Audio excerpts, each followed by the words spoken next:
What's up, everyone, and welcome into episode number 525, where there's a lot to talk about. We got some college basketball with a 79-70 win for Michigan State over Oakland to talk about. We also have Ferris State winning their fourth national championship in 5 years. But before we get into all of that, obviously I need to talk about the news that happened earlier today, and that is Michigan offensive coordinator Chip Lindsey will be becoming the next offensive coordinator at Missouri. I think for most Michigan fans, probably almost all Michigan fans, they are probably pretty happy about this. This is an offense for Michigan this past season that I do not think got anywhere close to really where Bryce Underwood should have been. Now, do I think it was fully on Chip Lindsey? Not necessarily. I think a little bit obviously had to do with Sharon Moore, which obviously was fired not too long ago because of everything that has happened. But Chip Lindsey will be the offensive coordinator for Missouri. Honestly, this was a move that I don't think anyone should be necessarily surprised at. I don't think Chip Lindsey was going to be returned as the offensive coordinator unless they decide to hire Biff Poggi, which they could possibly do. You never necessarily know. It's an interesting kind of search for Michigan right now for their new head coach because one of their guys that they were really going after for Arizona State signed an extension. He is no longer going to be probably considered for Michigan. Kenny Dillingham, he was definitely at least an eye to kind of keep an eye on. He was definitely a name to keep an eye on for. Obviously, Kalen DeBoer as well won their game against Oklahoma. Makes it a little bit more interesting. I've been seeing some other names that have come up. It will be obviously interesting to see where Michigan goes with that type of direction. I've seen a former Utah head coach, Kyle Whittingham, in some sort of discussion, Jeff Brom in some sort of discussion. These are obviously just kind of like rumors. Doesn't mean that Michigan has hired their next head coach. Obviously, they're going to really have to kind of hire their next head coach pretty soon because it's going to be a really, really important hire for Michigan to try to fill out that staff. But that's really it for Michigan when it comes to just kind of football right now. I don't think there's very much more to talk about for football basis. I do want to kind of get into MSU a little bit because obviously under Pat Fitzgerald, he's been building a coaching staff right now, and obviously one of those hires was Max Buller. I thought it was a great hire. I think he's done a really, really great job so far on that. Obviously, Joe Rossi is a guy that is returning. You also have Adams as well at the safety position. There's been some rumors going out on who's going to be the next corners coach. Sounds like maybe MSU is going to look at an Iowa State coach there. But the really one hire that I want to talk about is Michigan State has decided to hire their new offensive coordinator, and that is Nick Sheridan, the co-offensive coordinator, quarterback coach for Alabama. This is a hire that I think a lot of people have been kind of going back and forth on. There seems to be a lot of like national pundits that are pretty happy and are pretty excited about this hire. There's some people that are not as excited. He basically got fired at Indiana for an offensive coordinator job. Rumors is that his kind of play calling was taken away last year. It will be definitely an interesting hire, in my opinion. Obviously, a younger coach, former Michigan quarterback as well. But I think this is a hire that is pretty solid. Do I think it's the best hire that Pat Fitzgerald has made so far? No, I don't think whatsoever. I think, honestly, that bringing over Iowa's special teams coordinator is that is by far the best hire, in my opinion. Max Bull, I love that hire for Michigan State. But bringing over Iowa's special teams coordinator, especially after MSU has really struggled special teams-wise, is absolutely huge because when you have a special teams coach that won that game against Iowa for Iowa, you bring him over. One of the best special teams coordinators in all the entire country, if you want to argue maybe the best one. I think that is an absolute huge hire for MSU. But bringing in Nick Sheridan, I don't mind it. I don't. It's almost one of those situations where MSU has really kind of struggled at offense for the last couple of years. So in my opinion, it's more of like a wait and see. I would give him an absolute opportunity. He's a guy that has shown success in the past, I just don't know how much worse you can get than Brian Lindgren and Jay Johnson. But at this point, we didn't think Brian Lindgren was going to be worse than Jay Johnson. And there's maybe some conversations to be had. Like, obviously not as worse, but still not very good. But obviously, I think what Pat Fitzgerald has done so far for Michigan State has shown that, hey, trust is higher. There's a real possibility that he could maybe bring some guys from Alabama. Not guaranteed. Obviously, we don't know exactly what's going to happen there. But Michigan State, this is kind of their last big hire. And it's a hire that I think is a pretty decent one. Do I think it's a home run? No. Do you think it's a wait-and-see situation? Absolutely. But, yeah, just want to quickly kind of address those two topics real quick before we get into a little bit more of college basketball with Michigan State, Oakland. And then to wrap up, I'll talk about Ferris State as well for the last 5-10 minutes. But, yeah, let's talk about MSU Oakland. This is obviously the game every single year that you have Greg Kampe and Tom Izzo wearing their ugly sweaters. This year, it was Tom Izzo's turn to buy them. This is the first time that's ever happened, which is great. You had Greg Kampe wearing the nice kind of list. You have Tom Izzo wearing the naughty one, and I honestly thought those were perfect. Now, Greg Kampe, after the game, basically said one of his players is, like, nice, and he's like, it's all about type of, like, situation. It's all about, like, what kind of is on the other side. So, but then you also have Greg Kampe talking about what the relationship means to each other. So you can definitely tell a lot about what kind of these relationships that Greg Kampe and Tom Izzo has, and I think that in itself is unique and very moving. And you could definitely tell that after the game what kind of friends these guys are and just how much they're willing and able to truly help themselves and help each other. And I think that's obviously a really great sign. But this was kind of your typical MSU Oakland type game, and it was a game where MSU went down early, was able to take the lead at the end of the half, kind of like a 6-9 point lead throughout the second half.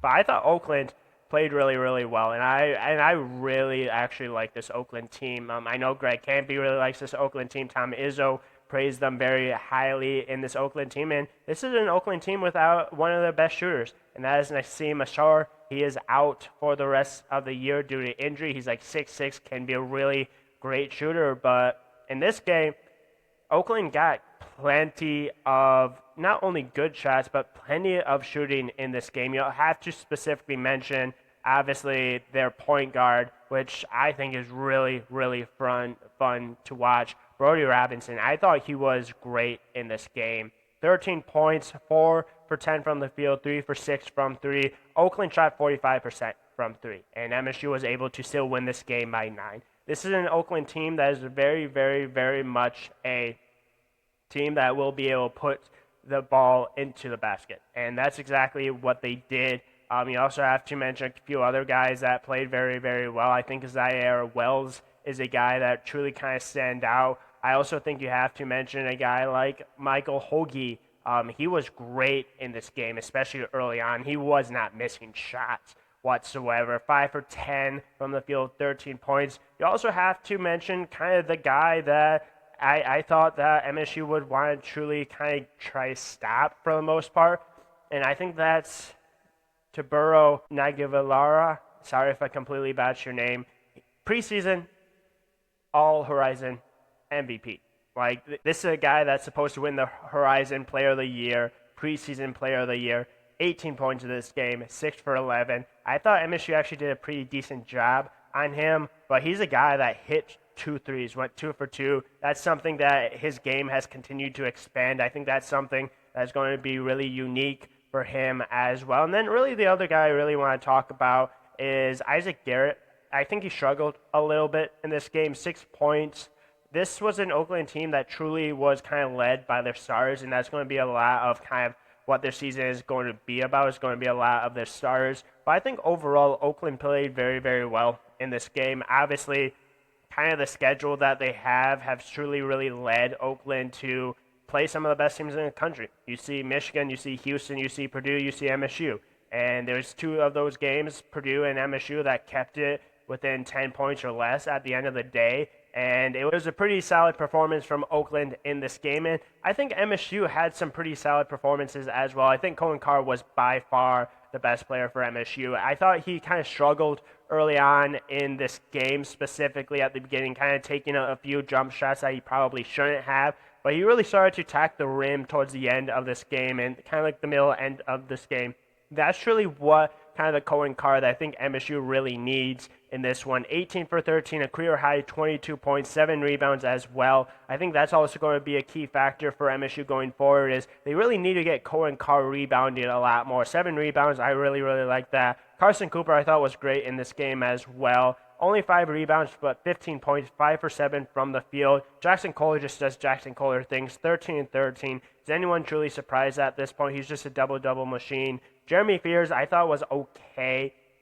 He's been kind of struggling shooting the ball recently. Didn't have a ton of assists as well, 5 assists. He only played 31 minutes in this one, which I know if you think, well, that's not a lot of minutes, that means that, guess what? Doug Wojcik played 5 minutes, and it felt like it was a lot longer than 5 minutes. And I don't really want to go into him because obviously he's kind of playing when Izzo wants him to, but this was a game that MSU, I thought, even though it was a 9-point win, it felt like MSU was kind of playing for that at times. Some of these lineups were really wonky. MSU was trying to give shots to some guys late in this game that I don't think will be playing in late game opportunities. I thought Kurt Tang, though, played pretty well. 10 points on the day, shot pretty well. Jesse McCulloch just continues to play very well for Michigan State. I thought Jordan Scott played pretty well. Trey Fort played 10 minutes in this game, 3 points. That's the most amount he's played in a little while. But it's going to, again, be kind of really dependent on Michigan State. And even Divine Ugochukwu played 13 minutes in this game. That is unusual, in my opinion. Didn't really have any points whatsoever, only 1 rebound. He wasn't really even that involved in this game, which is going to be a little interesting. I think the 2 positions going to probably eventually go back to Kurt Tang. I think at this point, I think that's what MSU truly needs because I think kind of the quote-unquote experiment with Doug Wojcik at the backup point guard is not working. I think he's truly struggled. And again, I don't want to attack him because I truly think that he's a guy that works really hard. Obviously, his dad is a assistant head coach. But like when it comes to like needing to play big time Big Ten opponents, you really can't play Doug Wojcik in any of those games unless it's a blowout at the end of the day. But yeah, no, I thought both of these teams played decently well. I think obviously MSU played a little bit more of a kind of wonky lineup, kind of walking game as well. I think that's really why this game was a little bit closer than it was. But full on credit to Oakland as well. I thought they did a very good job of hitting shots. I thought at times their zone, kind of wonky zone, affected MSU a little bit. I don't think MSU shot the ball very well. I think from the field they did overall. From 3, obviously 27% is not going to be good enough. But when you out-rebounded Oakland 42-26, that's obviously going to really allow you to have quite a few second chance opportunities. Only 11 turnovers in this game as well, so I don't necessarily mind that overall. But I thought Oakland did a really good job of getting back, of not really allowing MSU to get very many transition points, which I think obviously kind of helps. If you look just overall at kind of the amount of just fast break points, even though they got back, still MSU had 12 fast break points, and even points off turnovers was a huge difference where MSU outscored Oakland by 11 points as well. So overall, I thought it was a solid game for both teams. I still think MSU could be better. I think Tom Izzo definitely specifically said that at the end of the game in the press conference. He wasn't truly excited about it. He did say that if they won by 1 point, he would be happy at the end of the day. But at the same time, he's still a guy that wants to be competitive, and he's still a guy that truly wants to win. And he said he's not going to go home and like throw a parade or like celebrate like he's going to win, like they won by 9. But at the same time, he's happy with this win. And you have Greg Kampe, who has never been in MSU. Sounds like this is going to be something that's continuing to happen in the future, at least. MSU, Oakland, both are huge things for both of these teams. Sounds like the Christmas sweater is going to continue as well, which I absolutely love. I think that's something that needs to continue to happen for Michigan State and Oakland. And I really do love both of these teams. I think they both have two great coaches. I think they're both very, very good. I think this is a game that needs to continue to happen between MSU and Oakland as well. So, yeah, that's my kind of thoughts on this game. Last thing I really want to kind of talk a little bit about, I know I kind of gave a quick preview of this game last night, but I obviously want to talk a little bit about Ferris State Harding, because Ferris State, like I said, the introduction, 4 out of 5 national championships. The only other national championships went to Harding. So obviously this was a game that Ferris State kind of dominated from the get-go for the most part. Going up 14-0 against Harding, that's obviously going to be a really difficult comeback for a team that runs the ball effectively. Now, again, like I said yesterday, full-on credit to Harding for never giving up, for fighting their way back, because this was a game that could have truly went into halftime with Ferris State up 14 points and getting the ball back, going up 21 points. And then at that point, I think a lot of people would have deemed kind of that game over. But Harding did a very good job of fighting their way back, end up scoring with about 50 seconds left to go in the half. But Ferris State did a really, really good job. I was really impressed. I'm not necessarily surprised by exactly what happened, but I thought Ferris State did a very, very, very good job of not only obviously taking advantage of when you had opportunities of a guy like Jalen Jones making a huge play to truly get kind of Ferris State the ball back, but if you just look at offensively, this Harding team only ran for 246 yards. This is a Harding team that averages over 400 yards on the ground. This is a team that needed over 300 yards to get to 7,000 yards on the season. They did not do so. Ferris State was able to run for 363 yards. Wyatt Bauer was absolutely spectacular in this game. He was all over the field. You could truly tell he wasn't really not hurt at all as well. Had an NFL-type throw to Cam Underwood, which also give Ferris State 21-7 win. But I was really, really, really impressed by Wyatt Bauer. I think Wyatt Bauer, when he is 100% healthy, he's by far the best quarterback in Division II. I also think Chase Carter as well, extremely talented, showed off his track speed, 64-yard touchdown. There was one point where there's 3 touchdowns combined between both of these teams to start the second half, and it took less than 2 minutes. That's really how explosive these two offenses are. But at the end of the day, when you have kind of the offense that Ferris State has, when you have the defense that Ferris State has, and full credit to that defense, like I mentioned earlier, that defense was absolutely balling out. They were doing a really good job of following their keys, doing exactly what they needed to do, playing smart football. And I think because of that, that's a big reason why Carson Gulliker, I thought, was great in this game. Brady Rose was great in this game. I mentioned Cam Underwood already. I thought that Harding had some opportunities in this game. Ferris did have 7 penalties throughout this game. I thought Harding played a pretty decently good brand of football when it comes to penalty-wise, but it was not only that, but it was about time of possession. It's about forcing turnovers, and I think that Ferris State played a much better game in that. And 177 yards for Wyatt Bauer. Chase Carter, again, great. Jake Price, I thought, was really good in this game. Did have 1 fumble. It sounds like he's hurt as well, so hopefully it's not long-term. Obviously, this is the end of the season, so hopefully it won't affect him next year as well. But, yeah, no, this was a really, really, really fun game, and I'm super happy that Ferris was able to get this win. They absolutely, like I said in some tweets, like I said in kind of the quick overall overview of this game yesterday, they were the best team by far. And I don't even think it was remotely close. I think it was one of those situations where Ferris just knew that if they come in and kind of play the game that they have been all year, that they were able to get this win. And they have been able to do that. They were able to do that yesterday. Tony Annese has done a fantastic job as head coach. He's always been a great head coach. He wins another one. This is just a way too talented team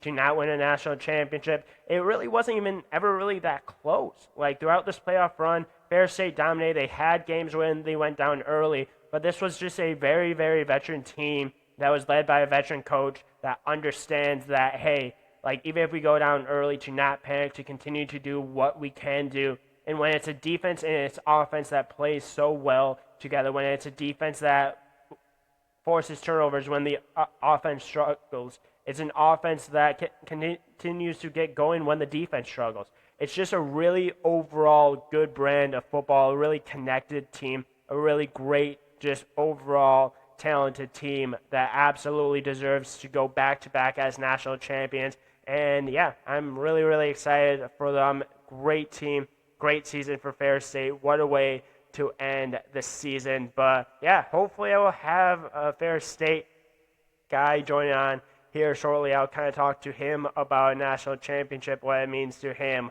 But yeah, great game from guys like Wyatt Bauer, Cam Underwood, Jalen Jones. You also have to obviously mention Chase Carter, Jake Price, Carson Gulker, Brady Rose. Just multiple different guys on this team that deserve a ton of credit.